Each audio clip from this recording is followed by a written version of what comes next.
প্রত্যেকটা দিনের মতোই আজকে একটু অন্যরকম দিন, কারণ আজকে হলো একাদশী। যারা একাদশী পালন করে তাদের কাছে 15 দিন পর পর যে একটা করে দিন আসে, সেই দিনটা একটু আলাদা হয়।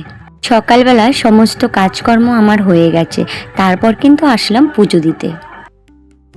Hello everyone, good morning. তোমরা সকলেই কেমন আছো? আশা করি তোমরা সকলেই ভালো আছো, সুস্থ আছো। আমি অনেক ভালো আছি। কোচবিহারের এই ছোট্ট একটা গ্রাম থেকে আমি শম্পা তোমাদেরকে স্বাগত জানিয়ে আজকে আরও একটা সুন্দর ভিডিও শুরু করতে চলেছি। আশা করি তোমাদের অনেক ভালো লাগবে আর সম্পূর্ণ ভিডিও দেখার অনুরোধ রইল। একাদশীর দিনে আমি কিভাবে পুজো দিই সেটাই আজকে তোমাদের সঙ্গে শেয়ার করব। প্রত্যেক দিন যে নিত্য পুজো করা হয় তার থেকেও একটু আলাদা হয় একাদশীর পুজোটা। প্রত্যেক দিন তো গোপাল ঠাকুরকে চান করানো হয় না, কিন্তু একাদশীর দিন করে আমি চেষ্টা করি গোপাল ঠাকুরকে চান করানোর। কালকে রাত্রিবেলা পুজো দেওয়া হয়েছিল, আমি ঘরটাও ঝাড় দিইনি আর বাসনগুলো মেজে রাখিনি। ভেবেছিলাম কালকেই একবারে সম্পূর্ণটাই করব, তার জন্য কিন্তু আগে ঘর ঝাড় দিয়ে নিচ্ছি, ঘরটা মুছে নেব, তারপর কিন্তু বাসনগুলো ধুয়ে নিয়ে আসব। আমি কিন্তু জীবনে কোনোদিনও ভাবিনি আমি এইভাবে গোপাল সেবা রাধা মাধবের সেবা করব। আমি কিন্তু কখনো কোনোদিনও ভাবিনি আমি এভাবে গোবিন্দ পুজো করতে পারবো। আমার বাপের বাড়িতে কিন্তু কেউই গোবিন্দ পুজো করে না। আমার যে 3 দিদি আছে, 3 জায়গায় বিয়ে হয়েছে, ওদের শ্বশুর বাড়িতেও কিন্তু গোবিন্দ পুজো করে না। ওরা অন্য পুজো করে, শিব পুজো করে, মানে মনসা কালী এগুলো পুজো করে। আর আমার মায়ের বাপের বাড়িতে যা আছে, আমার বাপের বাড়িতেও কিন্তু মাসান ঠাকুর আছে, তারপরে কালী মা আছে, মনসা মা আছে। ওরাও কিন্তু এই 3 পুজোই করে, 3টা ঠাকুরকেই পুজো করে। ওরা কিন্তু আর বাদ বাকি পুজো করে না, গোবিন্দ পুজো করে না। আর দেখো, আমি সত্যি কথা মেয়েবেলার থেকে অনেক স্বপ্ন দেখেছি। আমি সবসময় আমাদের বাড়ির ওখানে কীর্তন হতো, আমি ভাবতাম আমি যদি কোনোদিন, তো ভগবান আমার কথাটা শুনেছে, তাই আজকে আমার এই বাড়িতে বিয়ে হয়েছে। আর আজকে কিন্তু আমি সত্যি কথা গোবিন্দ পুজো করতে পারছি। জীবনে কিছু চাইলে সত্যি ভগবান শোনে, এটা বাস্তব কথা। গোবিন্দ পুজো করলে যে মনের মধ্যে একটা শান্তি, সেটা কিন্তু আমি জানি না অন্য পুজো করলে সেই শান্তিটা আসে কি না।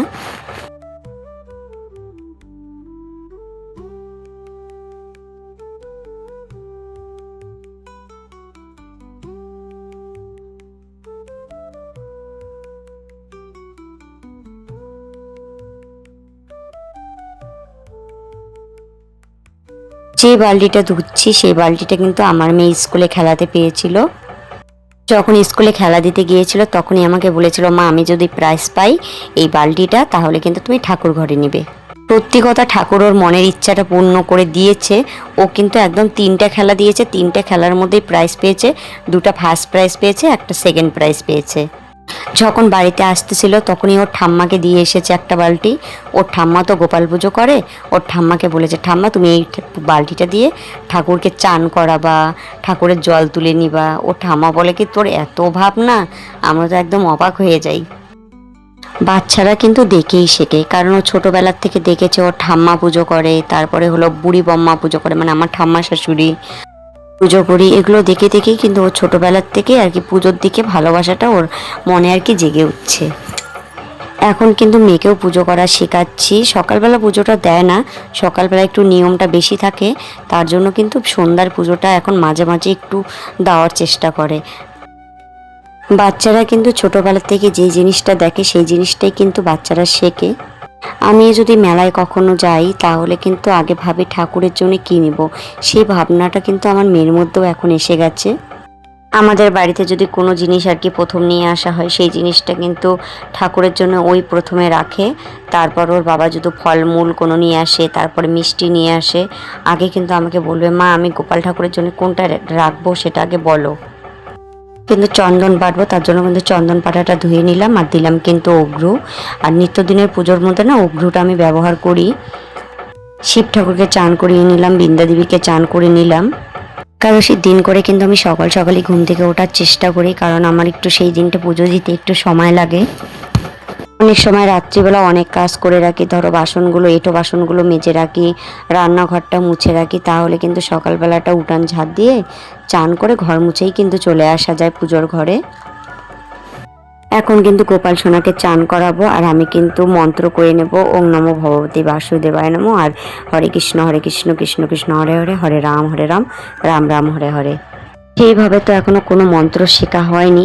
যেই মন্ত্রগুলো টুকটাক করে পুজো দিতে লাগে সেই মন্ত্রগুলোই কিন্তু আমি প্রত্যেক দিনে জপ করি।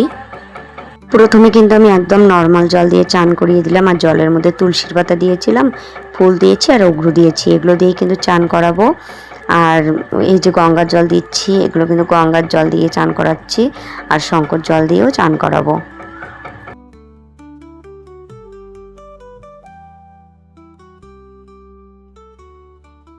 চান করা তো হয়ে গেছে, এখন গোপাল সোনাকে ভালো করে গাটা মুছিয়ে দিব। আর আজকে কিন্তু ওকে হলুদ রঙের জামা পরাবো। আমি শুনেছি গোপাল সোনা হলুদ কালারের জিনিস খুব পছন্দ করে। আমি কিন্তু প্রত্যেক একাদশী দিন চেষ্টা করি ওকে হলুদ ড্রেস পরাতে, তারপর হলুদ ফুল দেওয়ার জন্য।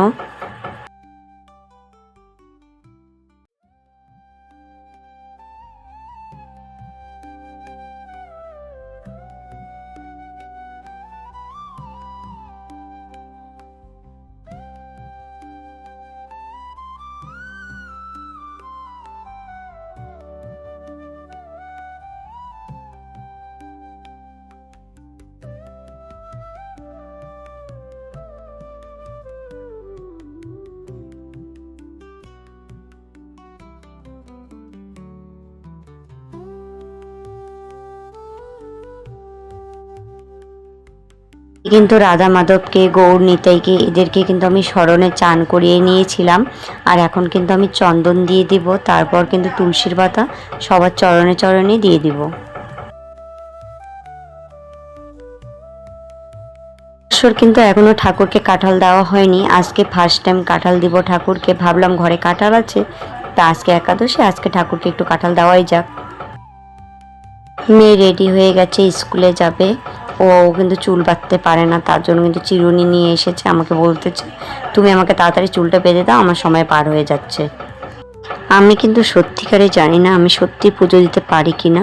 আমি যতটুকুই পারি সেটাই কিন্তু আজকে তোমাদের সঙ্গে তুলে ধরার চেষ্টা করলাম। হয়তো ভগবান যদি চায় একদিন এর থেকেও ভালো করে পুজো দিতে পারবো।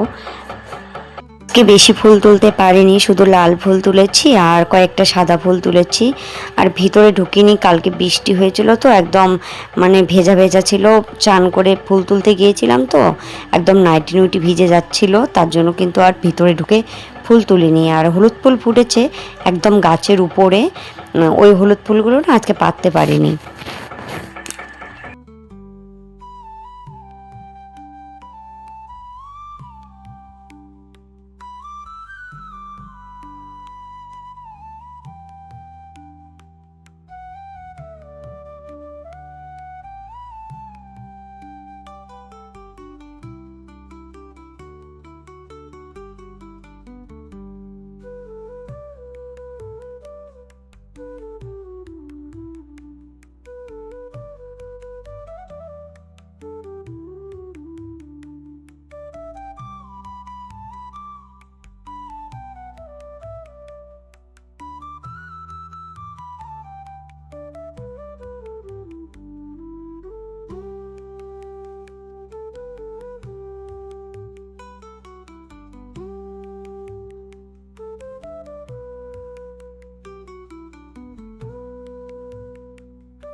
পুজো দেওয়া কমপ্লিট হয়ে গেছে, দেখো আমি কিন্তু এভাবেই পুজো দিই প্রত্যেক দিন। জানি না ভগবান আমার পুজোটা গ্রহণ করবে কি না। তারপর কিন্তু গিয়েছিলাম ফুল আনার জন্য রাস্তা থেকে কিন্তু অনেকগুলো ফুল তুলে নিয়ে এসেছি, সাদা ফুল। দোকানে গিয়েছিলাম তো, দোকান থেকে আসার পথে আমি ফুল তুলে নিয়ে এসেছি। আমি কিন্তু প্রত্যেকটা একাদশীর দিন করে ঠাকুরকে মালা দেওয়ার চেষ্টা করি। গোপাল সোনাকে একাদশীর দিন করে চান করানো, মালা দেওয়া, এটা কিন্তু আমার প্রত্যেকটা একাদশীর দিনেই থাকে। আজকে বেশি মালা গাঁথতে পারবো না, আমার শরীরটা ভীষণ খারাপ, কেন জানি না। কালকের থেকে আমার এত মাথা ব্যথা আর কি শুরু হয়েছে, আমার কিন্তু চোখ মুখ একদম ফুলে গেছে। তার জন্য কিন্তু শুধু গোপাল সোনার জন্য একটা ভালো করে মালা গাঁথবো, আর রাধারানীদের জন্য কিন্তু এমনিতে সিম্পলভাবেই একটা মালা গাঁথার আর কি প্রোগ্রাম নিয়েছি, কারণ ফুলও কম আছে। কালকের থেকে আমার শরীরটা ভীষণ খারাপ। আজকে কিন্তু অনেক কিছু ভেবে রেখেছিলাম, তার মধ্যে কিন্তু আমার কোনোটাও হলো না। আজকে সামান্য কিছুই আর কি হলো, কারণ শরীরটা প্রচণ্ড খারাপ। সকালবেলার থেকে আমার কোনো কাজ করতে ইচ্ছে করতেছিল না, আমার সারাদিনটা খুব খারাপ গিয়েছে। কারণ ভেবেছিলাম একাদশীর দিনটা আরও তোমাদেরকে সুন্দর ভিডিও দেওয়ার চেষ্টা করব, সেই তুলনায় কিন্তু তোমাদের সঙ্গে আমি ঠিকভাবে কিছুই শেয়ার করতে পারিনি। গোপাল সোনার জন্য কিন্তু মালা গাঁথা আমার হয়ে গেল, মালাটা বেশি বড় করিনি। আমি কিন্তু এভাবেই মালা গাঁথি। মালাটা কীরকম হয়েছে অবশ্যই কমেন্টের মাধ্যমে জানিও।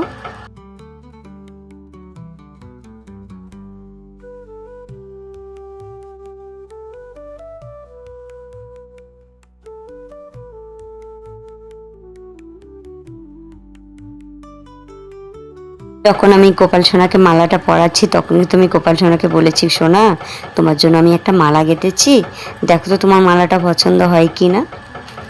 মানব জীবনে যে ছোট ছোট মুহূর্তগুলো এত আনন্দর, সেটা মানুষগুলো জন্ম না নিলে কেউ কখনো বুঝতেই পারতো না।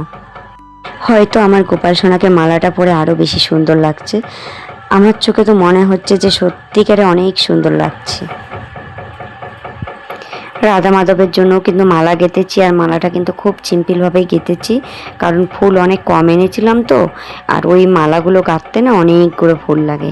তার জন্য কিন্তু আজকে মালাটা খুব সিম্পলভাবেই রাধা মাধবকে পরিয়ে দিলাম।